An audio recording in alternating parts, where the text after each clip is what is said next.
এই র্যাবকে বিলুপ্ত করতে হবে।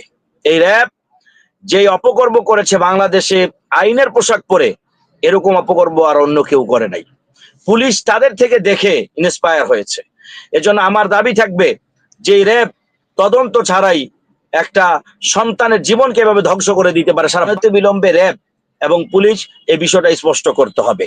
আর আমার দাবি থাকবে যেন এই র্যাবকে, এই পোশাককে নিষিদ্ধ করে প্রয়োজনে, দেশের প্রয়োজন হলে আগামীতে আরো একটা নতুন বাহিনী তৈরি করা। একমাত্র ভারত আর আমেরিকাকে খুশি করার জন্য এই দেশের ধর্মপ্রাণ মুসলমানদের পালস না বুঝতে পেরে তারা এই ধর্মটাকে এবং ধর্মপ্রাণ মানুষদেরকে বারংবার আঘাত করে গেছে, ধ্বংস করার লীলা মেতে উঠেছিল, যে কারণে আজকে তারা নিজেরাই ধ্বংস হয়ে গেছে। ইতিহাস থেকে আওয়ামী লীগ হারিয়ে যাবে ইনশাআল্লাহ। ভয়েস অফ পিপল সম্মানিত সঞ্চালক প্রিয় এনামুল হক ভাই, এবং মন্ত্রমুগ্ধের মতো শুনছিলাম সালাউদ্দিন ভাইয়ের কথাগুলো, অত্যন্ত চমৎকার। এরপরে আর কথা বলার প্রয়োজন আছে বলে আমি মনে করি না, এবং আমি আগ্রহ ভরে অপেক্ষা করছি ইশতিয়াক আহমেদ ভাইয়ের কাছ থেকে অত্যন্ত চমৎকার আলোচনা আমি সহ আমরা শুনবো। তো আসলে প্রথমে যে বিষয়টা, যে একটা আতঙ্কের সৃষ্টি হয়েছে, ধরুন আমি বাসায় গেলাম, আমার শ্বশুর বাড়িতে গেলাম, আমার শাশুড়ি খুব আতঙ্কে এবং খুব মনে কষ্ট নিয়ে বলতেছে যে মাদ্রাসার ছাত্র এই মাকে হত্যা করলো 500 টাকার জন্যে, আবার নাকি নেশাও খায়, প্রেমিকার সাথে কথা বলতে হবে, এই সেই। আসলে কি জমানা আসলো, কি হইলো? এই যে একটা আতঙ্ক তৈরি হয়েছে, এই যে আতঙ্কটা তৈরি করেছে, এটার মূল কারণই হচ্ছে যে একটা প্রতিষ্ঠানকে হ্যায় প্রতিপন্ন করার জন্য কিনা, নাকি এটা একটা ভুল বা মিস্টেক হয়েছে কিনা তাদের, সেটাও কিন্তু তারা স্পষ্ট করে জানাতে হবে। কিন্তু বিগত দিনে আমরা যেটা দেখে এসেছি যে আপনার দীর্ঘদিন ধরে আমরা দেখেছি যে কিভাবে আলেম উলামা ইসলামপন্থীদেরকে জাতির সামনে এবং বিশ্ববাসীর সামনে একটা ভিন্ন রূপ দেওয়া যায়, কখনো মৌলবাদ, কখনো আপনার জঙ্গিবাদ, এভাবে করে বিভিন্ন সময় কিন্তু আমাদেরকে সন্ত্রাসী তকমা দিয়ে জাতির কাছে আমাদেরকে কিভাবে নেগেটিভ উপস্থাপন করা যায় সেটা কিন্তু তারা সবসময় চেষ্টা করে গেছে। তো আমরা বিশ্বাস করতে চাই যে বর্তমান সরকারের আমলে একটা পরিবর্তন আসবে, পরিবর্তন হবে, বা আমরা একটা ন্যায় বিচার পাবো। আসলে বিষয়টা কি হয়েছে সেটাও দেশবাসীকে জানানো উচিত। কিন্তু আমার যেটা মনে হয়েছে, আমরা কিন্তু এই বিষয়গুলো নিয়ে বক্তব্য দিয়েছি, আমরা এই বিষয়গুলো নিয়ে যেরকম গত জুমাতে আমি এই বিষয় নিয়ে কথা বলেছি, জুমার আলোচনা এই বিষয়গুলো নিয়ে আমরা কথা বলেছি যে মা বাবার খেদমত, মা বাবার সাথে সুসম্পর্ক। এখন ওনারা কি মনে করবে যে আমরা যে বক্তব্যটা দিলাম, এই বক্তব্যটা কতটুকু সঠিক? এবং এই যে এখন আমরা শুনতে পেলাম যে সাদ বিন আব্দুল আজিজ এই কাজটি করেনি, তাহলে আমরা কিন্তু অলরেডি কিন্তু একটা মেসেজ জাতি পেয়েছেন, দিয়েছি, আমরাও দুঃখ বারাক্রান্ত লিখেছি, কুলাঙ্গার পর্যন্ত বলেছি তাকে।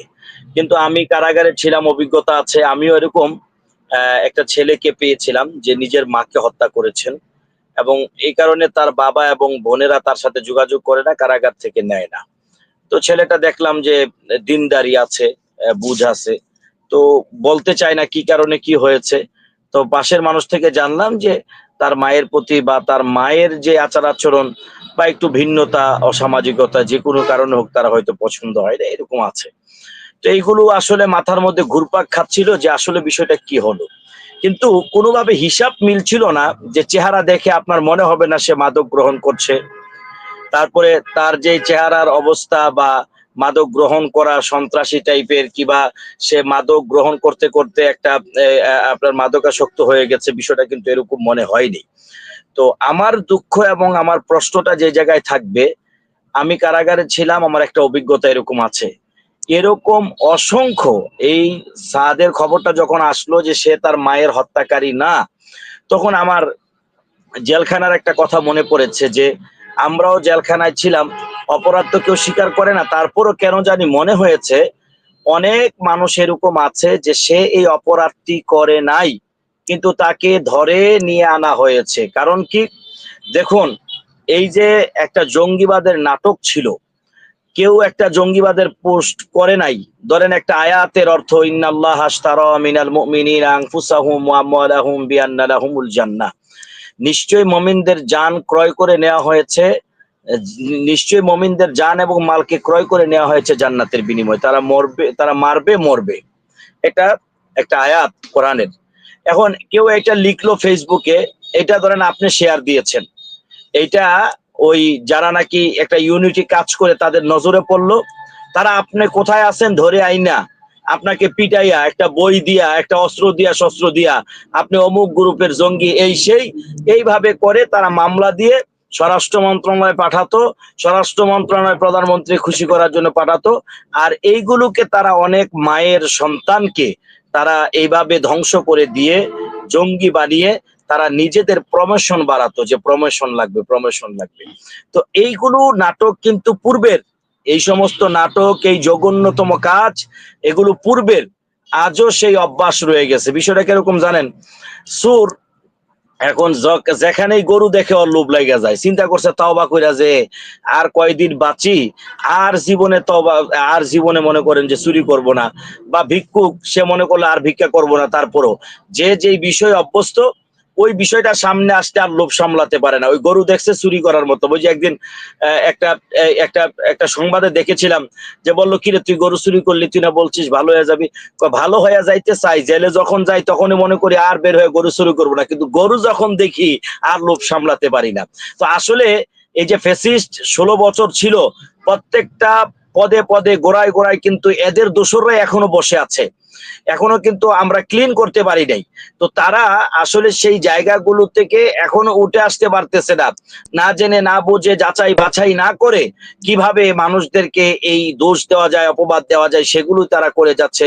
নারায়ণগঞ্জের 7 মার্টার থেকে নিয়ে মানুষকে গুম খুন টাকার বিনিময়ে তারা কন্ট্রাক্ট করে যে মানুষকে গুম করতো, হত্যা করতো, এই বিষয়গুলো রয়েছে। আমার কাছে মনে হয়, আমি দাবি রাখতে চাই, জোর দাবি রাখতে চাই আপনার মাধ্যমে, ভয়েস অফ পিপলের মাধ্যমে, যেন অনতি বিলম্বে এই র্যাবকে বিলুপ্ত করতে হবে।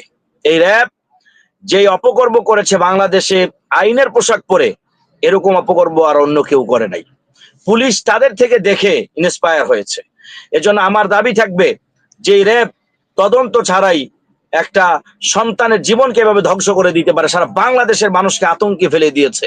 যে মাদ্রাসার ছেলে বইয়া, আসলে সে আবার মাদ্রাসা বলতে আমরা যেটা আলিয়া মাদ্রাসা, সে মনে হয় সম্ভবত আলিয়া মাদ্রাসার স্টুডেন্ট। হ্যাঁ, তো এমন ভাবে একটা আতঙ্ক তৈরি করেছে, যে আতঙ্কটা, যে মা বাবা থেকে আমাদের আত্মীয় স্বজন, স্ত্রী, সন্তান যেখানে যাই তারা মনে করতেছে আয়া ইন্নালিল্লাহ, আমাদের কি হবে। মাদ্রাসার ছেলে মা মেরে লাইছে 500 টাকার জন্য, এই নেশা খাবে, তারপরে আপনার মনে করেন যে মা তাকে টাকা দেয়নি বলে এই জন্য মা মেরে ফেলবো। মানে এখন আমার ওয়াল্লাহি সত্য কথা বলতে আমিও চিন্তিত হয়ে গেছি যে আমাদের সন্তানগুলো আসলে কি হবে নেক্সট, বা আমরা আসলে কি আমাদের সন্তানগুলোকে মানুষ করতে পারবো। যে পরিস্থিতি, এমন একটা ভীতিকর অবস্থা কিন্তু আমার মাঝেও চলে এসেছিল। আমার সন্তান ছেলে 2 বছর এখনো হয় না, কিন্তু আমার মধ্যে এই ঘটনাটা এতটা বেশি প্রভাব ফেলেছে, যেভাবে প্রচারটা করেছে আমি নিজেই প্রভাবিত হয়েছি। তাহলে সাধারণ যারা মা বোন আছে, অন্যান্য মানুষরা, তাহলে এই ঘটনা দ্বারা কতটা প্রভাবিত হয়েছে আপনি একটু বুঝতে হবে। এখন এই মেসেজগুলো দিয়ে তারা কি বুঝাতে চায়, আমি মনে করি অনতিবিলম্বে র্যাব এবং পুলিশ এই বিষয়টা স্পষ্ট করতে হবে। আর আমার দাবি থাকবে যেন এই র্যাবকে, এই পোশাককে নিষিদ্ধ করে প্রয়োজনে, দেশের প্রয়োজন হলে আগামীতে আরো একটা নতুন বাহিনী তৈরি করা। আর এই দেশটার মধ্যে বিগত দিনে আওয়ামী লীগের যদি হন, দিনদার হন, ন্যায় কথা বলেন, বলে যে খালাস, তারপরে মনে করেন যে ভালো কথা, ন্যায় কথা, ন্যায় সঙ্গত কথা বললেই হয়তো হেফাজত, নয়তো জামাত, হ্যাঁ, বা দিনদার হলেই এদের আওয়ামী লীগের যত ভয়, দিনদার হলে পরিপূর্ণ প্র্যাকটিস মুসলমান হলে। তো এখন তার মানে কি আওয়ামী লীগ কি বুঝাতে চায়? ধর্ম নিরপেক্ষতা, নাস্তিক্য মতবাদ, তারা এগুলাকে বিশ্বাস করে। আর ধর্মপ্রাণ যত আছে তাদেরকে তারা যেভাবে হোক কোনো না কোনো ভাবে হ্যায় প্রতিপন্ন করা, ছোট করা, তাদেরকে জাতির সামনে ছোট করা, এইগুলোই ছিল তাদের দীর্ঘ 16 বছরের কাজ। যে কারণে আমি 1 মিনিটে 30 সেকেন্ড বা 1 মিনিটে শেষ করছি, যে কারণে আজকে তাদের অধপতন, তাদেরকে নিষিদ্ধ করার প্রয়োজন হবে না। জাতি এই ইতিহাস মনে রাখলে ওদেরকে ওরা নিজেরাই নিষিদ্ধ, জনগণ নিষিদ্ধ করে দিয়েছে ওদেরকে, যেখানে দেখে তখন ধোলাই দিতে চায়। অথচ আওয়ামী লীগের ইতিহাস কি ছিল? আমি পরের সুযোগ পেলে বলবো। শুধু এতটুকু বলি, এই আওয়ামী লীগের প্রথম দুইজন সভাপতি ছিল দেওবন্দ পড়ুয়া আলেম মাওলানা আব্দুল হামিদ খান ভাসানী এবং আব্দুর রশিদ তর্কবাগীশ, যাকে জাতি তর্কবাগীশ হিসেবে বলতেন।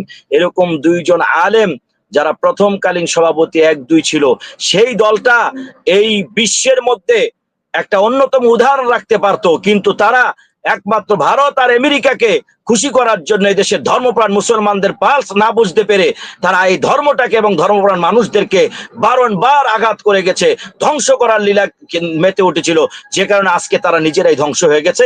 ইতিহাস থেকে আওয়ামী লীগ হারিয়ে যাবে ইনশাআল্লাহ।